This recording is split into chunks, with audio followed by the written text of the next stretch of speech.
इस वीडियो में हम लोग पढ़ेंगे पौधे जल का अवशोषण कैसे करते हैं, मतलब पौधों के द्वारा जल का अवशोषण और मूल दाब के बारे में चर्चा करेंगे। हम जानते हैं कि प्रकृति में उपस्थित समस्त पेड़ पौधे जड़ में पाई जाने वाली रोम की सहायता से भूमि में उपस्थित जल और उसमें घुले हुए खनिज लवणों को पत्ती तक पहुंचाने का कार्य करती है। ठीक है, तभी जाकर वो अपना भोजन निर्मित कर सकता है। ठीक है, तो उस क्रियाविधि का अध्ययन हम लोग करेंगे इस वीडियो में। हम जानते हैं कि उसके लिए जड़ जो कि गहराई में होता है, तो वहाँ पर दो प्रकार के पथ बनता है। एक पथ होता है एपोप्लास्ट पथ, दूसरा होता है सिम्प्लास्ट पथ। जो एपोप्लास्ट पथ होता है वो कोशिका की बाहरी संरचना होती है। हर कोशिका की बाहरी संरचना को एपोप्लास्ट कहते हैं।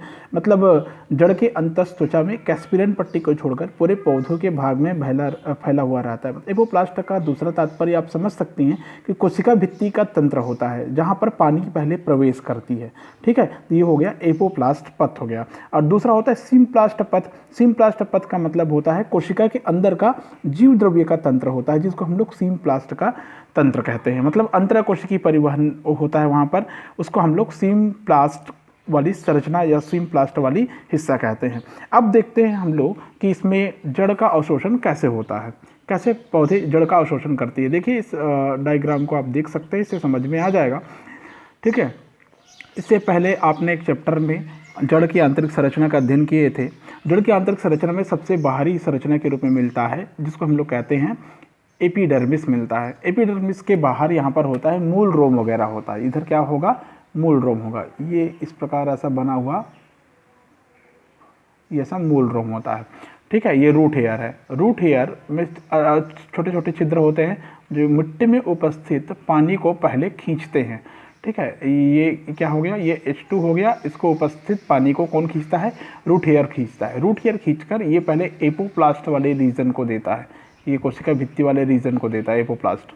ठीक है ना, ये एपोप्लास्ट है, कोशिका भित्ति वाले रीजन को देता है पानी। उसके बाद ये पानी अंदर एपोप्लास्ट से होकर फिर से विसरण की क्रिया के द्वारा ये प्रवेश कर जाती है जीव द्रव्य वाले भाग में, जिसको हम सिम्प्लास्ट कहते हैं। इसको क्या कहते हैं, सिम्प्लास्ट कहते हैं। समझ में आ गया।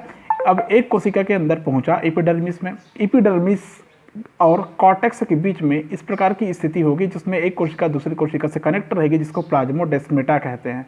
क्या कहते हैं, प्लाज्मोडेस्मेटा कहते हैं। यहाँ से पानी अंदर कॉर्टेक्स में जाती, पहले रूट हेयर में आई, रूट हेयर से एपिडर्मिस में, एपिडर्मिस से कॉर्टेक्स में आती है।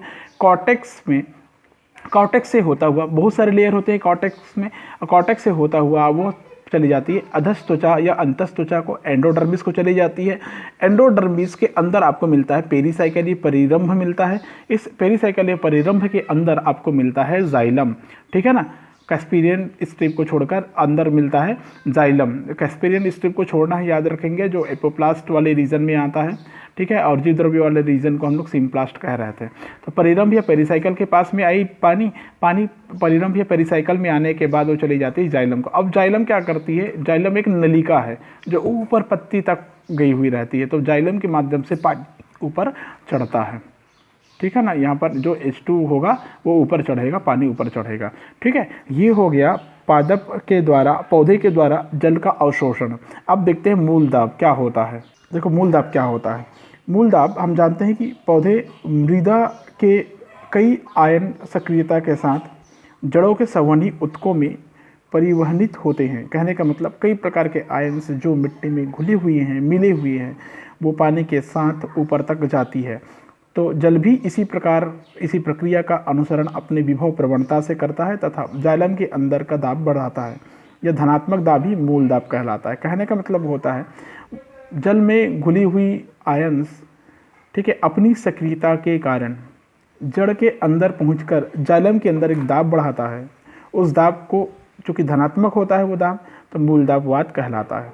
ठीक है, हमें ये जानना चाहिए कि कम ऊंचाई तक जल को ऊपर भेजने के लिए उत्तरदायी होते हैं मूल दाब। मूल दाब के ही कारण, एक दबाव के कारण कम ऊंचाई के पौधों में पानी को आसानी से ऊपर तक भेज सकते हैं। ठीक है, हम देख सकते हैं कि मूल दाब विद्यमान होता है। उसके लिए हमको करना क्या है, गमले में एक अच्छी तरह से सिंचित तना चुनना है।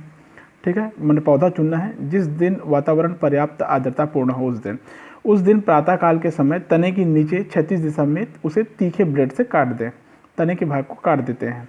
ठीक है, जल्दी ही देखेंगे कि उस कटे हुए तने पर द्रव की कुछ मात्रा ऊपर की ओर उठाती है। तना जब कटता है तो अंदर से पानी का बुलबुला निकलता हुआ आपको दिखाई देगा। आप ऐसा एक्सपेरिमेंट करके देख सकते हैं। ठीक है, यह द्रव सकारात्मक मूल दाब के कारण आता है। यदि आप उस तने में एक रबर की पतली नली चढ़ा दें तो आप वास्तव में स्राव की दर माप सकते हैं, स्रावित द्रव के कारकों की संरचना जान सकते हैं। मूल दाब का प्रभाव रात और सुबह के समय भी देखा जा सकता है, जब वाष्पीकरण की प्रक्रिया कम होती है तब। घास के तिनकों पर भी आप विशेष छिद्रों से स्रावित जल की बूंदों को लटकते हुए आप देख सकते हैं। द्रव के रूप में पानी का घास के पत्ती में जो दिखाई देता है उसको बिंदु स्रावन या घटेशन कहलाता है। ठीक है, तो ये हो गया कंप्लीट मूल दाब क्या होता है, मूल दाब के द्वारा कैसे कम ऊंचाई के पौधों में पानी नीचे से ऊपर प्रवेश करती है।